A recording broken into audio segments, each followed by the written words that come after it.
74% ng mga Pilipino ang gustong-gustong matuloy na itong impeachment trial na ito.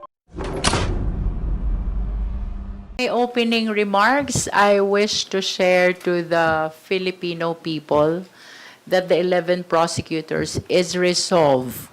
We will continue to proceed with the impeachment trial. The 11 prosecutors are ready. As a matter of fact, even our pre-trial brief is ready. And right now, the Secretary General of the House of Representatives is already on its way to the Philippine Senate to submit the manifestation which contains our justification why we opted not to file a reply to the answer filed by the respondent Vice President.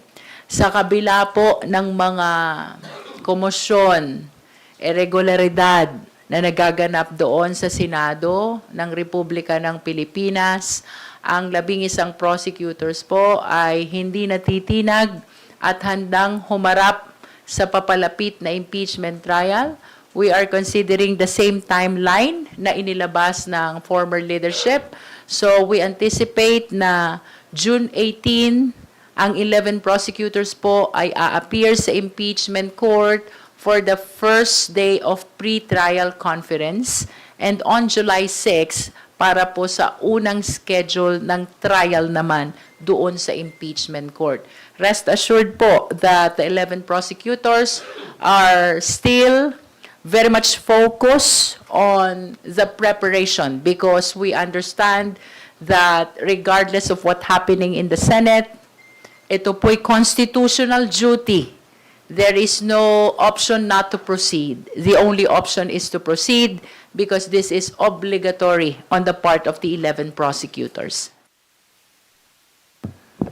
So, kagaya po ng nabanggit ko kanina, kasalukuyan pong malapit na sa Senado ang Secretary General ng House of Representatives upang isumite ang manifestation ng 11 prosecutors na naglalaman po ng aming paliwanag, justification why we opted not to file a reply to the answer. At kagaya po ng sinabi ni Kong Chel Jokno a while ago, it is for the reason that they did not dispute our material allegations of facts contained in the articles of impeachment, no? So pagkatapos po nito, we will look forward naman sa paparating na submission ng pre-trial brief at ayon po sa timeline na inalabas ng Senado ng dating leadership. Ito po ay June 15 ang deadline. June 15 is the deadline for the filing of pre-trial brief. Ito pong pre-trial brief ay maglalaman ng stipulations for admissions, list of witnesses, and even marking of exhibits, no? Whatever manifestation ang gusto po naming isama, kaugnay sa gaganaping trial, ay maaari din po naming banggitin dito sa pre-trial brief. After the submission of the pre-trial brief, then we will look forward na mag-a-appear na po ang 11 prosecutors before the impeachment court para naman po sa unang araw ng pre-trial conference, and that will be on June 18, no?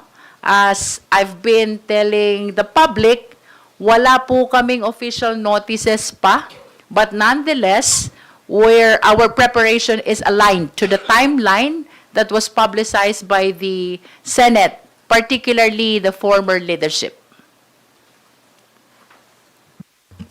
Ma'am, nabanggit niyo po in a previous interview na yung holding of a special session makakatulong po sa Senate if they decide to appoint a presiding officer for the Senate Impeachment Court. May official communication na po ba if a special session will be held? Today is Monday, and as of now, we have no information whatsoever about the possible special session. Either the same is initiated through the executive the president or through the two chambers, the upper and the lower house, no? But we will be looking into that, the possibility of knowing at least kung meron bang initiative from the House, from the Senate, or from Malacanang in as far as the conduct of special session is concerned. Opo. Kung also in a previous interview, sinabi po ninyo, as well as the other prosecutors, that the House is recognizing the new leadership, the one where they elected Senate President Pro Tempore Win Gatchalian as acting SP. Yung defense po kasi, wala pa po silang statement on the issue. And you already said that in case the Cayetano block and the Gatchalian block will be issuing differing notices about the impeachment, ang kikilalanin niyo po ay yung kay Gatchalian. What if iba po yung kilalanin ng defense? Paano po yun? Well, we have to understand that when we adjourned Sine Die, it was done by way of a concurrent resolution, no? One from the House of Representatives and one from the Senate. And the resolution which came from the Senate as part of the concurrent resolution was through the leadership of acting SP Win Gatchalian, no? Please understand, kami pong 11 prosecutors ay bahagi ng House of Representatives. As a matter of fact, we are representing the institution. In other words, if the position of the House of Representatives is in favor of the legitimacy of the leadership of acting SP Gatchalian, then it follows na doon din po kami susunod in as far as notices and orders are concerned, at doon din po kami mag-a-appear sa mga notices of proceedings na ilalabas nila. Now to your question, paano po kung dalawa ang notice? Then perhaps this will create a very awkward scenario, no? I don't know what will be the stand of the defense. It is for them to comment to that. Basta ang sigurado kung anong posisyon ng institution, yun ang posisyon ng House of Representatives. Again, ng 11 prosecutors. If the House of Representatives already recognize the leadership of acting SP Win Gatchalian, it follows that the 11 prosecutors will be appearing before the impeachment court under the leadership of acting SP Win Gatchalian. Ma'am, do you see that delaying the process further, the trial? Kasi kunyari, doon sa Blue Ribbon, meron last week, meron din ngayon. That is a possibility, no? That this may cause delay to the schedule of the impeachment trial, including the pre-trial conference, no? However, I am positive sapagkat narinig ko si acting SP Win Gatchalian. He pronounced that the timeline that was released by Senate was agreed upon by the senator judges, and he's inclined to follow the same timeline, no? At dahil sa pronouncement na yan ni acting SP Win, kami naman po ay nananalig na walang mababago sa mga petsang napapaloob doon. To be specific, June 15 para sa submission ng pre-trial brief, June 18 para sa first day ng pre-trial conference, at July 6 para sa first schedule ng trial or presentation of evidence. May we also hear from Prosec Chel and Kong Rene? And to your question, kung present po ba lahat ng senator judges, let us remember that this is their constitutional duty as well.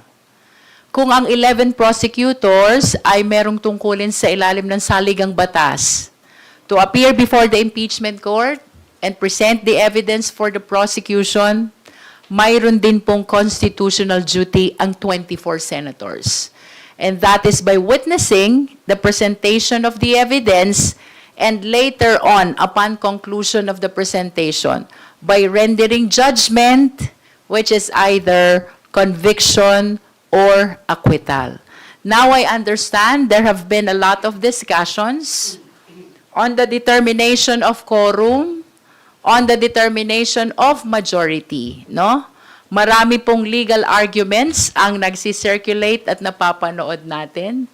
But in addition to that, let us consider as well the practical reason that if the senator judge is absent, how can he truly represent the Filipino people? It is therefore my humble position na dapat present lahat ng 24 senators. That is, they are intending to respond to their constitutional mandate. May dagdag ko lang po. May ilan mga initiatives ang some schools and civil society groups na bantayan yung mangyayaring paglilitis. At ako'y nagnananawagan at nagsasuggest din, lalong-lalo na sa mga law schools at iba't ibang mga paaralan, na maganda siguro kung magkaroon din tayo ng mga watch parties para mapaliwanagan tayo at maintindihan natin ang proseso. Thank you. Madagdag ko lang din po sana, sino po ba yung parang main lang din po na magfa-facilitate? Paano po ba yung magiging batuhan din po once magkaroon na nga po ng impeachment trial po? What do you mean by batuhan? Parang ano lang din po yung parang magiging flow, kumbaga. That is why we need the impeachment court, because all the guidelines, including the notices, will be coming from the impeachment court through their designated clerk of court, no?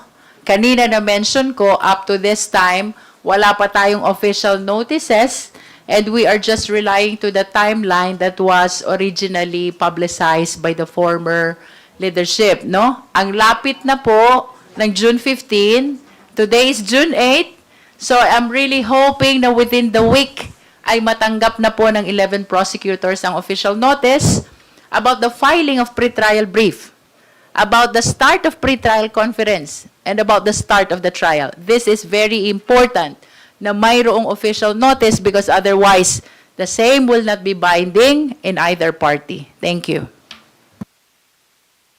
Thank you po. Thank you, Amy. Lines Capanti from GMA Online. You're now recognized.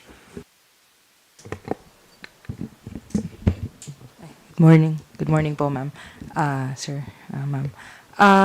Given po na wala pang official notices, hindi ba yung best way forward na lang ngayon ay to urge the president or, gather support among your colleagues to call for a special session para magkaroon na po ng, kumbaga, cast in stone na dates moving forward. Kasi with the Senate leadership being contested by the other party, by the Cayetano bloc, tapos, yun nga, walang official, parang as it is, with Cayetano bloc still contesting the leadership, the notices are not coming, the official notices are not coming. Hindi ba dapat, na lang, ang maging position ay to gather support for, maybe urge the president to call for a special session instead para maplansya na po na masigurado talaga na magkaroon ng impeachment trial. Thank you. About the notices, I believe that this is administrative, and the duly elected Secretary General of the Senate, if he will be appointed as or elected as the clerk of court as well, can actually do that, the issuance of official notices, no?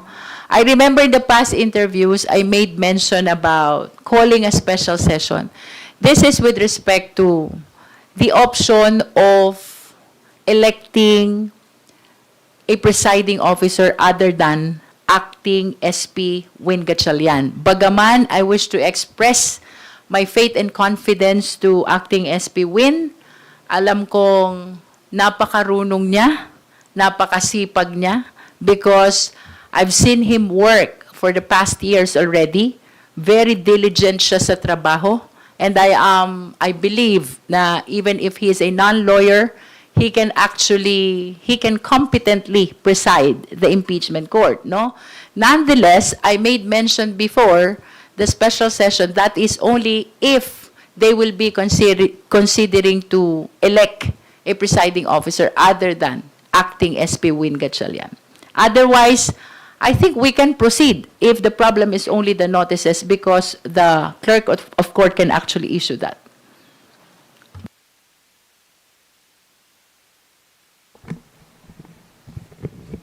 Ma'am, yung ano lang po. So, yung sa pre-trial brief, ma'am, if ever, pwede bang ma-disclose sa amin yung pre-trial brief?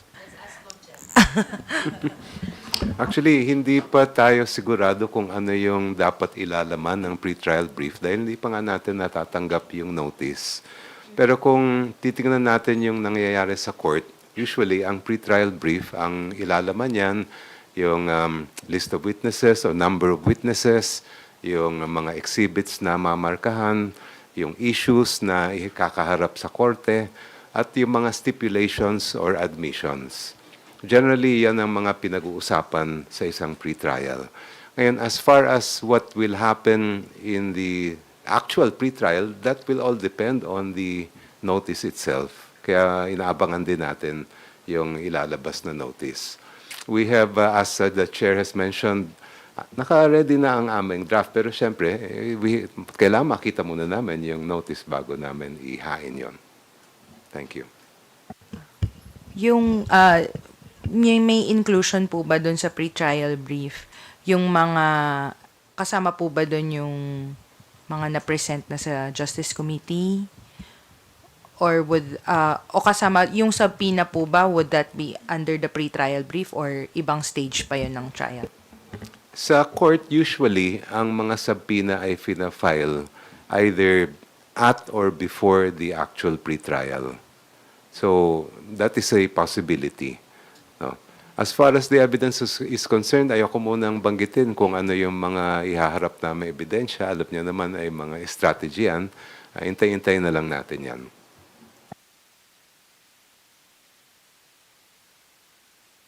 Thank you, Linesca. Marian Enriquez from TV5. Hi po, good morning po. Meron pong reports na sumulat daw po yung Senate Secretary under Cayetano's leadership dun po sa bagong Senate Secretary Renato Bantug Jr. May proposal po para sa isang possible interim administrative arrangements. So, ang isa sa mga proposal is yung adoption po of a dual signatory or joint certification by current officials. I understand, Chair Luistro, na ang stand po ng prosecution panel is susundin kung ano po yung stand po ng House of Representatives. We recognize na nga po yung new leadership. But does the House prosecution panel believe that there is any constitutional basis for an interim administration in the Senate while questions nga po over yung leadership remain unresolved? The Constitution does not provide for interim administration, no? Ang hirap din i-conceive na dalawa ang Senate President, dalawa ang SecGen, dalawa ang Clerk of Court. There has to be one only because that's what the Constitution provides, no? And with respect to the 11 prosecutors, we have manifested already our position. Kung nasan yung House, nandudun kami. Kung ang nire-recognize ng House ay ang leadership ni Acting SP Win, then we are recognizing the same leadership.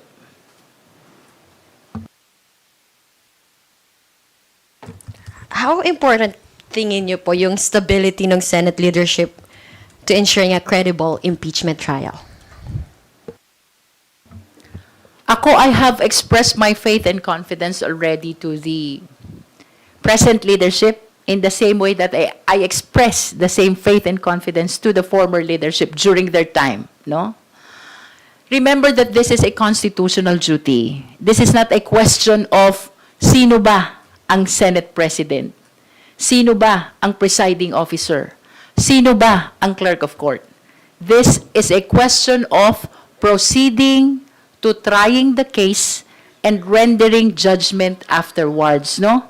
This is not a question about personality of who will preside, personality of who will be the senator judges, personality of who will be the prosecutors or the defense. What the Constitution mandates is very simple and clear. Trial forthwith. It does not mention about personalities or positions. And after trial forthwith, judgment which is either conviction or acquittal. Dagdag ko lang po, nung nanumpa ang mga senador natin bilang mga mahistrado, they promised that they would set aside o isasantabi nila yung kanilang political affiliations at sila ay magiging impartial at objective. At yun ang aasahan natin sa darating na paglilitis. Huli na lang po. Anong mensahe po kaya sa tingin niyo would it send if the Senate remains preoccupied po with internal leadership issues while an impeachment trial is pending?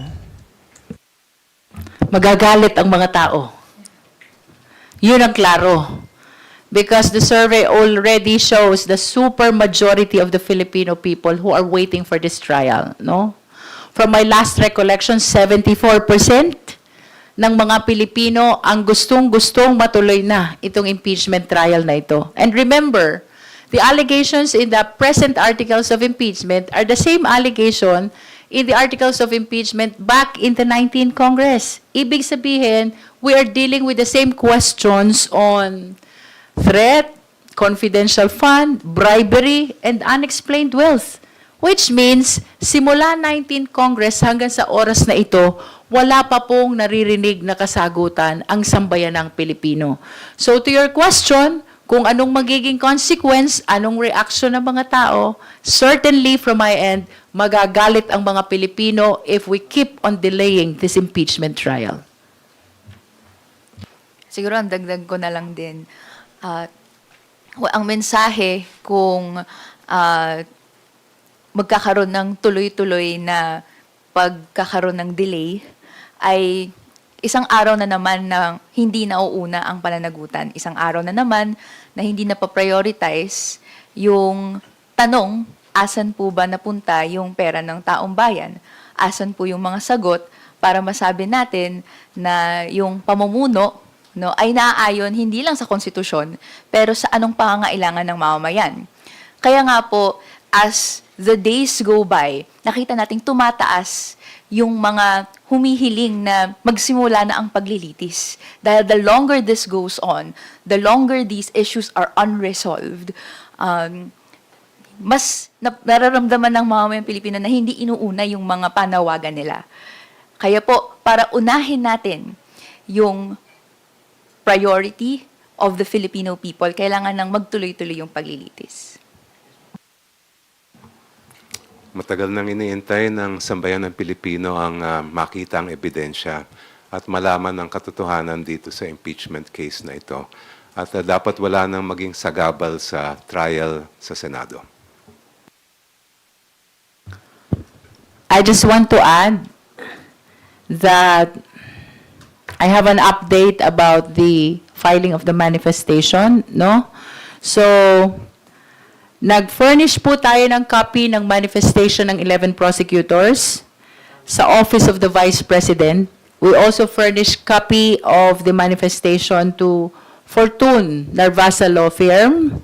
And thereafter, ito po'y dinala na ng Secretary General ng House of Representatives sa Senado.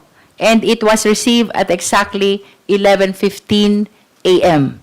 This is through SecGen General Bantug under the leadership of Acting SP Win Gatchalian.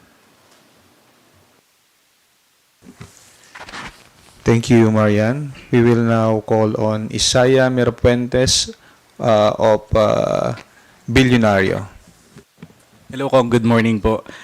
Sundan ko na rin po yung mga tanong regarding sa possible na maging delay sa mangyayaring impeachment. If ever nga kung magkaroon ng delay, ano yung mga possible remedies na pwede natin gawin? How will we react on it? Since may utos ang Korte Suprema na forthwith. Hindi lang naman ang Supreme Court ang nag-utos ng forthwith, mismo yung ating saligang batas ang nagsasabi na dapat forthwith ang paglilitis ng kaso. Gagawin namin ang lahat para matuloy ang paglilitis. It's very hard to anticipate what exactly will cause delay. But if ever, I think the weight of the public's, yung pag-iintay ng taong bayan dito sa paglilitis ay talagang magiging malaking bagay na that will stop any further delays in this case. And we are expecting, we're ready to prepare to present our evidence come July 6. We hope that there will be no obstacles to that happening. So if ever, Kongs, just for your observation sa mga nangyari ngayon sa Senado, yung Cayetano Black, they still want na maging majority sila. So tingin nyo ba isa sa dahilan kaya sila naninindigan sa posisyon nila is para sila yung mag-lead ng mangyayaring impeachment? Mahirap pumasok sa kaisipan ng mga membro ng Senado at I don't want to plant my own thoughts into their minds.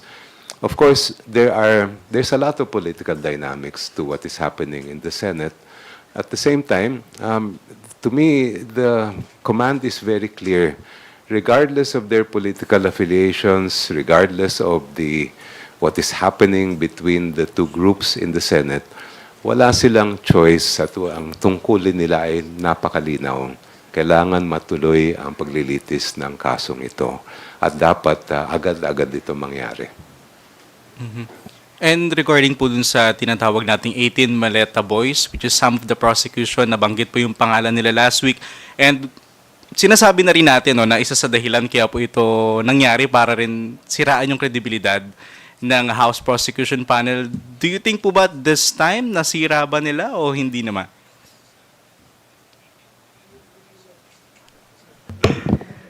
I honestly believe that hindi naapektuhan ang credibility ng 11 prosecutors, no? Just to be specific, nasama po doon si Kong Laila De Lima, myself, Kong Terry Ridon, and Kong Zia Adjong, who is one of our spokespersons, no? We maintain integrity and honesty in the discharge of our function as public servants. The inconsistencies are very much evident at tayo po'y nananalig na hindi maaapektuhan ng 18 ex-Marines na affidavit ang kredibilidad na matagal nang meron ang 11 prosecutors. Dagdag na lang din ako. Nakita natin yung reactions ng mamamayan sa naging hearing and sa testimonies ng witnesses na from the 18 ex-Marines. And safe to say, no, karamihan ng mga tao doon na nag-react ay kinwestiyon yung credibility ng mga witnesses. So tayo, kailangan lang natin, no, tuloy-tuloy yung panawagan natin sa trabaho natin na yung pananagutan, yung proseso nito, masunod. Na hindi naman po naapektuhan at hindi magpapaapekto sa gantong klaseng hearing na at the end of the day ay marami pa pong tanong sa kanya. Thank you, Saya. Next is Rosalie Cas from UNTV. Good morning po, Kongs. Kay Kong Jervil po. Sorry for this question. In what point in time will the Vice President be made to appear before the impeachment court, before the impeachment trial formally begins? Will there be any po? Yes. Before the presentation of evidence, the impeachment court is supposed to issue a writ of summons. If you remember, they issued that already for the purpose of filing an answer. But if you will be going back to the rules, that writ of summons is supposed to mention not only the filing of answer, but also the appearance of the respondent vice president before the impeachment court. The writ of summons only made mention about the filing of answer. Actually, that was our observation, Kong Chel and myself, no? So we anticipate that another writ of summons may be issued by the impeachment court, and that is for the purpose of Vice President's appearance before the impeachment court. Kung titingnan po natin yung rules of the Senate as an impeachment court, malinaw na nakalagay doon na aside from yung utos na sagutin ni Vice President yung articles of impeachment, dapat din magkaroon ng isang hearing na haharap ang Vice Presidente sa impeachment court at doon malalaman kung ano yung magiging plea niya. Kung halimbawa ayaw niyang pumunta, then the automatic under the rules that will be considered as a plea of not guilty. On the other hand, the rules also provide that the respondent has the choice of entering a plea of guilty during that hearing. So inaantay din natin at kung ang magiging batayan natin ay yung rules, dapat talaga magkaroon ng hearing na yon before the actual trial on July 6. That should happen po ba before the pre-trial conference? Well, it should happen at the latest before the trial. Okay po. Additional lang po, since hanggang ngayon po ang sitwasyon sa Senate ay yung leadership remains to be contested, do you think this is an advantage for the defense team? I don't see that what is happening in the Senate will be an advantage to the defense team. This is about the evidence. At matagal na rin namin iniintay yung pagkakataon na ilatag ang ebidensya, hindi lang sa mga senator judge, kundi sa lahat ng mga Pilipino. And we are really in the process now of making sure that our presentations are done in a way that will be felt by everyone. Dagdag na lang din po. I think ang further delay ay disadvantage din to the defense. Dahil gusto natin yung mga ebidensya at sagot ni VP ng defense doon sa articles of impeachment na nanggaling sa citizens' complaints, no, at duly na process ng House Committee on Justice ay ma-dispense with na. Kaya po ang gusto din natin, matapos na yung paglilitis. Para sa punot dulo po nito, kung ano man yung aligasyon, may magtatatak, no? Alin dito yung mabigat, alin dito yung totoo, alin dito yung pwedeng isantabi na. Ang pagtutuloy-tuloy ng paglilitis will be supposedly to the advantage of the Office of the Vice President, of the official therein, at lahat ng mga institusyon na humaharap ng mga gantong aligasyon. So, bagamat may mga gantong mga delays, gusto natin matuloy-tuloy na siya. Sorry po, last on my part na lang po. Pero if wala pa rin pong formal notices from the Senate Impeachment Court ngayong linggong to, yun po yung makakapagpa-cause of concern po sa inyo? Ako, very positive ako na may ma-receive na tayong official notice within the week. Again, this is anchored from the pronouncement of Acting SP Win that he will be following the original timeline released by the Senate. Ma'am, if wala pa pong formal communication, meron po bang informal communication or meron na po ba kayong pakikipag-usap kay Acting SP po?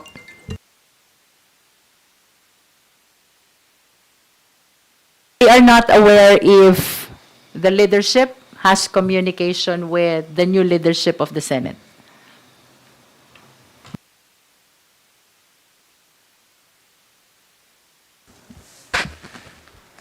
Thank you. Next is Bibian Gulia from ABS-CBN2. Good morning. Kong Luistro, clarification lang. Necessary po ba, must po ba na magkaroon ng special session for the impeachment trial to proceed? Kasi na-mention ninyo kanina yung need to elect certain officials of the impeachment court after the events, the developments at the Senate. So, kailangan po bang magkaroon ng special session for the impeachment trial to proceed, or can it proceed even without a special session of Congress? If my recollection is correct, no? Mukhang during the election of the new leadership, walang na-elect na clerk of court. So if ever special session is necessary before the start of this impeachment trial, perhaps it will be for the purpose of electing the clerk of court. I am not certain if there is a rule that the Secretary General can automatically assume the position of the clerk of court in the absence of election, but we will be inquiring this concern as well with the Senate. Since we have the acting SP and the notices can be issued by the clerk of court. If the new leadership is aligned to the position that SecGen may assume the position of the clerk of court, I think it can proceed. May we also get an update on the list of witnesses for the pretrial brief? Previously, you mentioned around 25. Nadagdagan po ba ito? Nabawasan? We're still on the 25 as the approximate number of witnesses intended for the 4 articles of impeachment already. So far, wala namang changes. Thank you, Kong. Do we have any other questions from the media? Kung wala na po, we will hear the closing remarks of our honorable guest. Okay. The lady in red from PTV4. Ma'am, kindly identify yourself na lang po. Sorry bago ho ba kayo? Good morning po, Reps. Sheila Natividad po from PTV. Other matter po ito, hindi po ito tungkol sa impeachment. Any statement po regarding po sa nangyari ngayong lindol sa Mindanao area, particularly sa Jensen po? Thank you. As I have seen from the past leaderships, no, and with the current leadership, tumutulong naman talaga ang House of Representatives sa kung sino man ang nagkakaroon ng mga ganitong pangyayari, no? So, today is Monday, but I anticipate that the leadership will be initiating the help which we need to extend to the affected victims of this earthquake. I understand that part of the affected area is the district of our Senior Deputy Speaker, Dinan Hernandez. And, of course, we want to express our sympathy and concern to the affected countrymen there in Mindanao. Our hearts go out to all the victims of the disaster, and we will do everything we can to provide assistance and support to all of them. Sa bahagi natin, naaalarma tayo na nangyari to on the first day of school ng ating mga kabataan, mga estudyante sa public, elementary, and high school.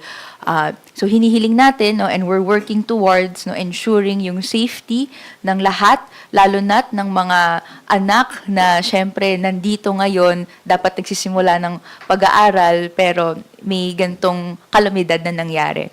So, sa bahagi natin, no, magtulungan din tayo, pero kailangan din nating ma-ensure yung mga institutional measures para kung mangyari man to ulit, no, at mangyayari to ulit, nasa Pacific Ring of Fire tayo, protektado tayong lahat. So, ang mga buildings natin, up to par, may structural integrity, up to updated yung ating mga disaster relief networks and yung mga buildings in our area, especially evacuation centers, and lahat, no, ng kayang civil society organizations and government agencies na tumugon ay tumugon sa pinakakagyat.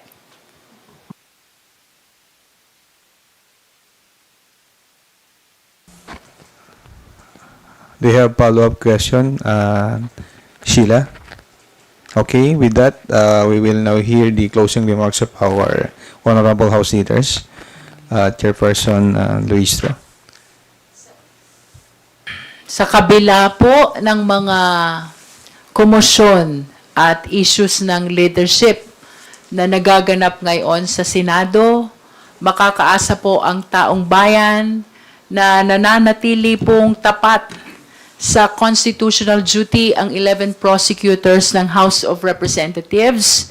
Nakahanda po kaming humarap sa impeachment court sa mga dates na nauna nang inilabas. June 18 for pre-trial conference and July 6 para po sa trial.